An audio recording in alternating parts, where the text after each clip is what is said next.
உலகத்துல இருக்க எல்லாருமே இப்போ கரண்ட்ல இந்த விஷயத்த பத்தி தான் எல்லாருமே அவங்களோட யூஸ்ஃபுல்லயும் சரி, எல்லாருமே வந்து அவங்க வீட்ல பேசுறதோ, இல்ல அவங்க ஃப்ரெண்ட்ஸ் கிட்ட பேசுறதோ, அந்த மாரியான விஷயங்கள் வந்து இப்போ கடந்த 2, 3 வாரமா ரொம்பவே பார்க்க முடியுது. நம்ம யார பத்தி பேசுறோம் அப்படின்னு பார்த்தீங்கன்னா, ஜெஃப்ரி ஈப்ஸ்டன் பத்தி தான். ஈப்ஸ்டன் ஃபைல்ஸ்ன்றது வந்து ரிலீஸ் ஆயிருக்கு. அதுல வந்து கிட்டத்தட்ட 1% தான் ரிலீஸ் ஆயிருக்குன்னு சொல்றாங்க. அந்த 1%க்கு இவ்ளோ பெரிய சர்ச்சை, இவ்ளோ பேர் வந்து அத பத்தி பேசிட்டு இருக்காங்க. அண்ட் அத பார்க்கும்போது நம்மளுக்கே மனசு ரொம்ப உருக்கமா இருக்கு. ஏன்டா இவ்ளோ கேவலமா இருக்கீங்க? அப்படின்ற மாரியான கேள்விகள கேட்கணும்னு தோணுது. நெறைய பேருக்கு இந்த மாரியான கேள்விகள் நம்மள நெறைய பேருக்கு வந்திருக்கும். இப்போ அந்த விஷயத்த பத்தி தான் நான் இந்த வீடியோல பேச போறேன். இந்த மாரியான விஷயங்கள் நடக்குதுன்னே தெரியாம இருக்கிற உங்க ஃப்ரெண்ட்ஸ்க்கு இந்த வீடியோ நீங்க ஷேர் பண்ணிவிட்டு, "வீடியோ ஃபுல்லா பாரு" அப்படின்னு சொல்லுங்க. அண்ட் என்னோட யூடியூப் சேனல சப்ஸ்கிரைப் பண்ணாதவங்க சப்ஸ்கிரைப் பண்ணிக்கோங்க. அப்பதான் நான் போடுற எல்லா வீடியோஸும் உங்களுக்கு உடனே வந்து சேரும். இப்போ ஜெஃப்ரி ஈப்ஸ்டன் இவன் வந்து நம்மளுக்கு தெரியும். நியூயார்க்க சேர்ந்தவன். இவன் வந்து சின்ன வயசுல இருந்தே வந்து பெருசா படிக்காம, அவன் வந்து இப்போ காலேஜ் போம்போதும் வந்து ஒரு டிகிரியும் வாங்காம இருந்திருக்கான். ஸோ ஒழுங்கான ஒரு படிப்ப முடிக்காத ஒரு ஆளுக்கு, அவனோட ஃப்ரெண்ட் வந்து ஒரு ஸ்கூல்ல வேலை செஞ்சுட்டு இருந்திருக்காரு. ஒரு ஸ்கூலோட ஒரு பிரின்சிபலா இருந்திருக்காரு. அவரு வந்து அந்த ஸ்கூல்ல அவனுக்கு வேலையும் குடுத்திருக்காரு. எப்படி வந்து ஒரு படிக்காத ஒரு ஆளுக்கு வந்து எப்படி ஸ்கூல்ல ஒரு டீச்சர் வேலை குடுத்திருப்பாங்கன்னு தெரியல. அவன் அந்த ஸ்கூல்ல இருக்கும்போது அவன் ஒழுங்கா சொல்லிக் குடுக்கலன்னு நெறைய கம்ப்ளைண்ட்ஸ் வந்து அவன அந்த ஸ்கூல விட்டு எடுத்துடுறாங்க. வெளியில வந்துட்டு என்ன பண்றான்னா, வேற வேற ஆளுங்கிட்ட வந்து வேலை வேலை செஞ்சு அவங்க கூட வந்து ஒரு நல்ல ரிலேஷன்ஷிப் வந்து பில்ட் பண்றான். இதனால எல்லாருக்குமே அவன் மேல நம்பிக்கை வர ஆரம்பிக்குது. இந்த நம்பிக்கைய யூஸ் பண்ணி அவன் வந்து நெறைய காசும் சம்பாரிக்க ஆரம்பிச்சுடுறான். இந்த மாரி போயிட்டு இருக்கும்போது தான், அவன் என்ன பண்றான்னா, அவனே அவன் ஐ மீன் இந்த மாரி நெறைய வேலைகள் செஞ்சுன்னு சொன்னேன்ல. அது மாரி செஞ்சு செஞ்சே வந்து நெறைய பேருக்கு கேவலமான சொல்லவே வாய் கூசுது. ரொம்ப சின்ன சின்ன குழந்தைகள, அதுவும் ரொம்ப அண்டர் ஏஜ் ஐ மீன் அண்டர் ஏஜ் நான் ஒரு 18 வயசுக்கு கீழ இருக்கிற குழந்தைகள வந்து கேவலமா மாமா வேல செஞ்சு, அவங்களுக்கே இஷ்டம் இல்லாத அந்த பொண்ணுங்க என்ன பண்றாங்கன்னே தெரியாத அளவுக்கு, அந்த பொண்ணுங்களுக்கு பிரெயின் வாஷ் பண்ணி, அந்த பொண்ணுங்கள இவனோட இவன் காசு சம்பாரிக்கணுன்றதுக்காக, இவன் வந்து நெறைய பெரிய பெரிய ஆட்களுக்கு பெரிய பெரிய பொசிஷன்ல இருக்கவங்களுக்கு வந்து கேவலமா வந்து அவங்கள அனுப்பிச்சு வச்சிருக்கான்.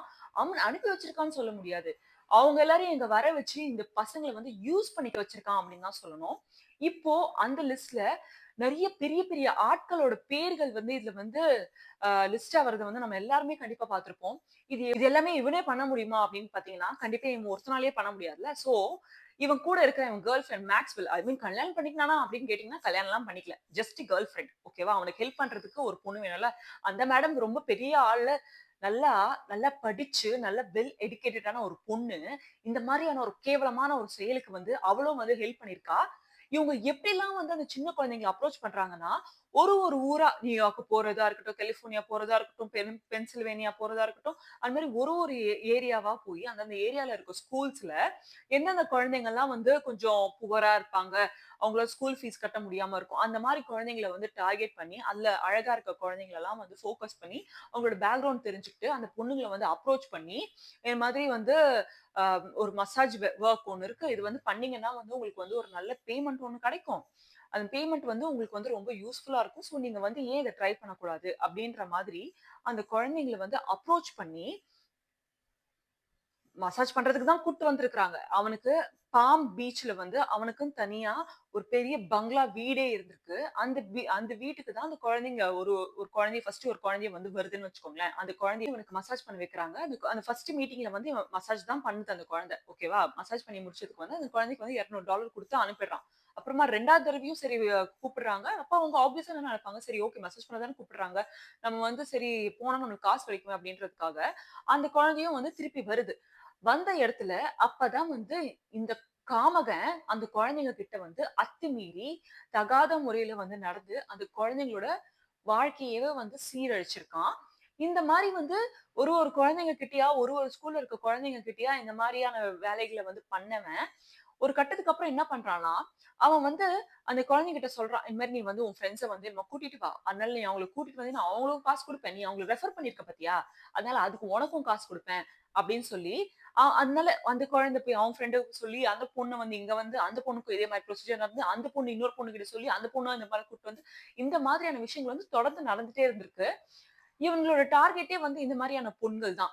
இப்போ அதுல நெறைய பேர் வந்து அவங்க வாய்ஸ் ரெய்ஸ் பண்ணி, அவங்க சொல்றாங்க. இந்த மாதிரி இது எல்லாத்துக்குமே வந்து ஒண்ணு அவனே டைரக்ட்டா வந்து பேசி வந்து என்னமோ அப்ரோச் பண்ணுவான். இல்ல அவன் கீழ வொர்க் பண்றவங்க வந்து நம்மகிட்ட வந்து பேசி நம்ம மசாஜ் பண்றதுக்கு வாங்க. இந்த மாரி உங்களுக்கு வொர்க் குடுத்து இந்த மாரி சம்பளம் குடுப்பாங்க அப்டின்றாங்க. இல்லன்னா அந்த கேவலமான அந்த மேக்ஸ்வெல் இருக்கால்ல, அவ வந்து இதுக்கெல்லாம் வந்து ஒத்துழைச்சு, அவங்க வந்து அந்த பொண்ணுகிட்ட பேசி அவங்கள ஆர்கனைஸ் பண்ணி அவங்கள கூட்டு வரதா இருக்கட்டும். இதெல்லாம் ஒண்ணுமே கிடையாது. கொஞ்சம் அட்ஜஸ்ட் பண்ணிக்கோங்க. உங்களுக்கு காசு கிடைக்குதுல்ல அப்படின்னு சொல்லி அந்த பொண்ணுங்கள கன்வின்ஸ் பண்றதா இருக்கட்டும். இந்த மாதிரியான வேலைகள் வந்து பல நாள் நடந்துட்டு இருக்கு. இப்போ அதுல அஃபெக்ட் ஆன நெறைய விக்டிம்ஸ் வந்து என்ன சொல்றாங்கன்னா, இல்ல எங்ககிட்ட இப்படி சொல்லி தான் மசாஜ்ன்னு சொல்லிட்டு தான் எல்லாரையும் கூட்டிட்டு வந்திருக்காங்க. எல்லார்கிட்டயும் ஒரே பிட் தான் போட்டுருக்காங்க. மசாஜ்ன்னு சொல்லிட்டு தான் கூட்டிட்டு வந்திருக்காங்க. அந்த குழந்தைங்க கிட்ட பேசும்போது, ஓகே. அப்ப அந்த இன்சிடென்ட் நடக்கும்போது அந்த பொண்ணுங்கலாம் வந்து குழந்தைங்களா இருந்திருக்காங்க. பட் இப்ப வந்து அந்த குழந்தைங்க இல்ல. Grown up adults. அவங்க என்ன சொல்றாங்கன்னா, இந்த மாரி இப்படி சொல்லி தான் கூட்டு போனாங்க. எனக்கு வந்து அப்ப புரியல. ஆனா லேட்டரா வந்து அவங்க என்ன நம்மளுக்கு பண்ணிட்டு இருக்காங்கன்றது வந்து எங்களுக்கு புரியுது. ஆனா, நாங்க அங்கருந்து வந்து எங்களால எஸ்கேப் ஆக முடியாது. ஏன்னா அது தனியான ஒரு இடம். அவனுக்கு அவ்வளோ பெரிய வீடு இருக்கு. பெரிய செல்வாக்கு இருக்கு. எங்கள எதனா பண்ருவாங்களோ! இல்ல அவன்கிட்ட எதனா கன் இருக்குமோ! அத வச்சு எங்க உயிர வந்து எதனா ப மா எடுக்கிற மாரியான விஷயங்கள் நடக்குமோ! அது மாரி பயந்துட்டு தான் அந்த இடத்துல எங்களால எதுவுமே சொல்ல முடியல. சரி இந்த இடத்த விட்டு நம்ம எஸ்கேப் ஆனா போதும். சரி இப்ப கொஞ்ச நேரத்துக்கு நம்ம அட்ஜஸ்ட் பண்ணிப்போம். அப்டின்ற மாரி இத தான் வந்து நெறைய பொண்ணுங்க சொல்லியிருக்காங்க. ஒரு தடவ போயிட்டு வந்துட்ட பிறகு வந்து அவங்க அடுத்த தடவ அவங்க கூப்பிடுவாங்களாம்.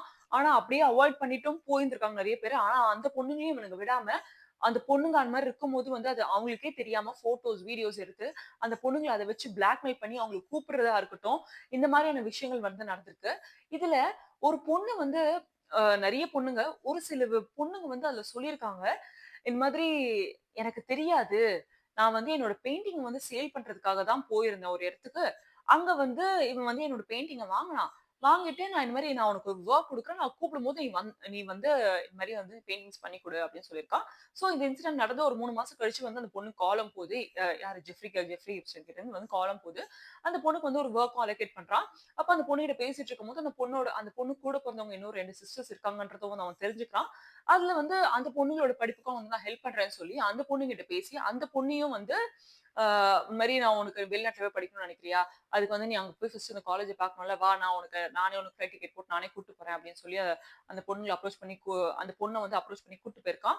சோ இந்த விஷயம் வந்து அவங்க அக்காவுக்கு தெரியும். சரி ஓகே நல்லவர் தானே நம்மளுக்கு என்னமோ வொர்க் குடுத்துருக்காரு. சரி நம்ம தங்கச்சிக்கும் நல்லது பண்ணுவாங்க அப்படின்னு நினைச்சு தான் அந்த பொண்ணையும் வந்து நம்பி அனுப்பிச்சு வைக்கிறாங்க. அங்க போகும்போது தான் தெரியுது.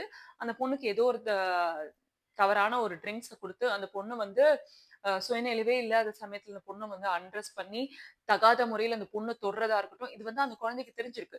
ஆனா, அங்க வந்து நம்மள ஏதாவது பண்ருவாங்களோன்ற ஒரு பயத்துல அந்த பொண்ணு வந்து எதுவுமே சொல்லாம, சரி நம்ம வீட்டுக்கு போனா போதும் அப்படின்னு சொல்லிட்டு வீட்டுக்கு வந்துட்டும் வந்து அவங்க அக்கா கிட்டயோ சரி, இல்ல வீட்ல இருக்கவங்க அம்மா, அப்பா கிட்டயோ யார்ட்டயும் சொல்லல.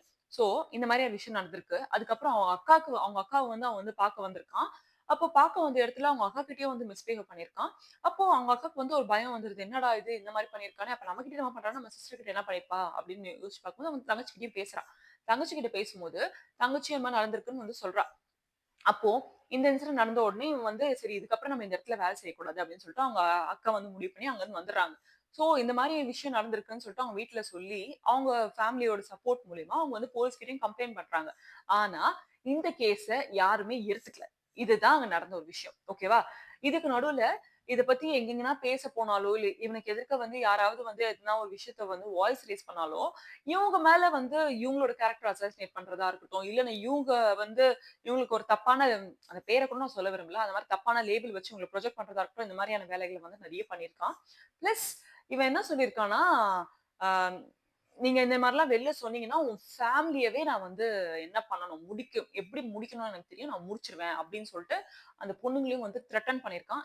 இது ஒரு இன்சிடென்டல் தான் அப்படின்னு கேட்டீங்கன்னா, கண்டிப்பா கிடையாது. இன்னொரு பொண்ணு என்ன சொல்றான்னா, இல்ல எனக்கு வந்து ஸ்கூல்ல படிக்க வைக்கிறதுக்கே எனக்கு காசு கிடையாது. இந்த மசாஜ் பண்ற காசு இருந்துச்சுன்னா, எனக்கு உதவுமே அப்படின்னு சொல்லிட்டு தான் நான் போனேன். அதுக்கப்புறம் தான் வந்து இவன் இந்த மாரிலாம் வந்து என்ன கேவலமா யூஸ் பண்ணிக்கிறான்னு எனக்கு தெரிஞ்சுச்சு. ஆனா, எனக்கு இந்த என் ஃபேமிலிக்கு வந்து சப்போர்ட் பண்ணணும். ஏன்னா இவன நம்பி நான் வந்து என்னோட ஸ்கூல் ஸ்டடீஸையும் நான் வந்து விட்டுட்டேன். அதனால தான் நான் வந்து அட்ஜஸ்ட் பண்ணிட்டு இருந்தேன். இது வந்து ரொம்பவே கேவலமா இருக்கு. யோசிச்சு பார்க்கவே முடியல. நம்மள யாருக்குமே இந்த மாரியான ஒரு நிலைமை வரக்கூடாது. அந்த பொண்ணுங்க வந்து அந்த இதுல வந்து கதறல்ல வந்து அவங்க வெளிப்படுத்தின விதம், இப்ப நெனச்சு பார்க்கும்போது கூட அவங்க நெனச்சு நெனச்சு அழுவுறாங்க. நான் வந்து அதுக்கு முன்னாடி நான் ஒரு அழகான ஒரு பூ மாரி இருந்தேன். என்ன வந்து இப்போ ஒரு குப்ப மாரி ஆக்கிட்டான். இப்ப எனக்கே என்ன பார்த்தா வந்து ரொம்ப அசிங்கமா இருக்கு. எனக்கு புடிக்கல அப்படின்னு அவங்க சொல்லும்போது, நிஜமாவே அத பார்க்கும்போது நம்மளுக்கு மனசு ரொம்பவே கஷ்டமா இருக்கு. இது மட்டும் நடந்துச்சா? இதுல வந்து எந்தெந்த மாரி பெரிய ஆட்களோட தல இருக்கு அப்டின்றத வந்து நம்ம நம்மளோட அடுத்த வீடியோல நான் கண்டிப்பா அத பத்தி சொல்லப் போறேன். ஏன்னா, இது வந்து ஒரு ஒரு 5, 6 நிமிஷத்துலயோ, ஒரு 10 நிமிஷத்துல முடிக்கிற மாரியான ஒரு வீடியோ இது கிடையாது. ஏன்னா, அவ்ளோ பெரிய பெரிய தலைங்களோட பேர்கள் வந்து இதுல வந்து அடிபடுது. நம்ம யார் யாரெல்லாம் வந்து வேர்ல்ட்லயே வந்து இவங்கலாம் ரொம்ப நல்லவங்க, ரொம்ப படிச்சவங்க அப்டின்னு நம்ம நெனைக்கிறோமோ, அந்த மாரியான நெறைய கேவலமான நெறைய ஆட்கள் அவங்களோட காம இச்சைக்காக இந்த மாரியான சின்ன குழந்தைங்களோட லைஃப்ல வந்து அவங்க விளையாடியிருக்காங்க. அடுத்த வீடியோல அவங்கலாம் யாரு? அண்ட் எதனால வந்து இவங்க வந்து இந்த இதுக்குள்ள வந்து இன்வால்வ் ஆனாங்க? எப்படி வந்து இவங்களுக்கும் இதுக்கும் லிங்க் இருக்கு? அப்படின்றத வந்து நான் என்னோட அடுத்த வீடியோல சொல்லப் போறேன். அண்ட் இந்த மாரியான விஷயங்கள் நடக்குதுன்னே தெரியாம இருக்கிற உங்க ஃபிரெண்ட்ஸ் அண்ட் ஃபேமிலிக்கு இந்த வீடியோவ ஷேர் பண்ணி விடுங்க. அண்ட் வேற எதனா விஷயத்த பத்தி நான் பேசணும்னு நீங்க நெனச்சீங்கன்னா, நீங்க கமெண்ட் செக்ஷன்ல சொல்லலாம். இல்லன்னா என்னோட பெர்சனல் ஹேண்ட்லான காய் மேடின்ற இன்ஸ்டாகிராம் அக்கவுண்ட்க்கு நீங்க எனக்கு பெர்சனலா டிஎம்மும் பண்ணலாம். கண்டிப்பா நான் அத பத்தி எடுத்து பேசுவேன். அண்ட் அதுக்கு முன்னாடி என்னோட யூடியூப் சேனல சப்ஸ்கிரைப் பண்ணாதவங்க சப்ஸ்கிரைப் பண்ணிக்கோங்க. அப்பதான் நான் போடுற எல்லா வீடியோஸும் உங்களுக்கு உடனே வந்து சேரும். அண்ட் அந்த நோட்டிஃபிகேஷன் பட்டன வந்து கிளிக் பண்ண மறந்துடாதீங்க. Thank you.